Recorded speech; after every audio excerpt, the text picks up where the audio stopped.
சிந்தை மிக விளைந்ததாலோ என்று சொல்கின்றார். என்னுடைய சிந்தை மிக விளைந்ததால் இறைவனுக்கு தொண்டு செய்வது, சேவை செய்வது, அடியாருக்கு தொண்டு செய்தல், பிள்ளைகள்லாம் ரொம்ப அழகா செஞ்சுக்கிட்டே அதைத்தான் சொல்வேன். எதுவும் பிரதிபலன் பாராத பலன் கருதாத தொண்டுதான் ஆண்டவனுடைய சேவை என்று சொல்கின்றார். அன்பர் வழி செய்தனை ஆளாக்கிவிட்டால் இம்மலை தானாக எய்துவரும் பராபரமை தொண்டரோடு அண்டரம் கூடி போற்றியோர் சிவசிவ என்று போற்றி என்கின்றார்.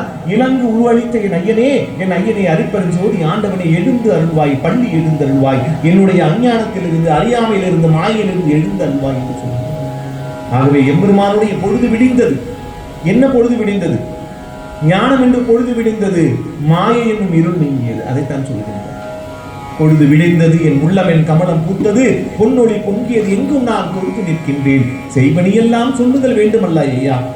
செய்த பணி, செய்கின்ற பணி, செய்ய போகின்ற பணி, இது தமிழ வினைத்தொகை என்று சொல்வார்கள். எக்காலத்திலும் பொருந்தக்கூடியது திருவருட்பா. எந்த காலத்திற்கும் காலத்தை கடந்தது திருவருட்பா. பெருமானுடைய அற்புதமான அணையாத அடுப்பு, மரணமில்லாத பெருவாழ்வு, எம்பெருமானுடைய அற்புதமான திருவருட்பாவுடைய இந்த ஞான திருமுறைகள் அறியாத வாழ்வு, சன்மார்க்கிகளும் அழியாத வாழ்வு, அதுதான் வளர்ந்து கொண்டிருக்கிறது இக்காலத்தில். தேகத்தை மட்டும் நீங்குதல் மட்டும் கிடையாது, தேகமும் அழியாது, ஆன்மாவும் அழியாது. இந்த தேகமும் அழியாது எம்பெருமான் ஒளி தேகத்தை கொடுத்தவர் எம்பெருமான் ஐயா.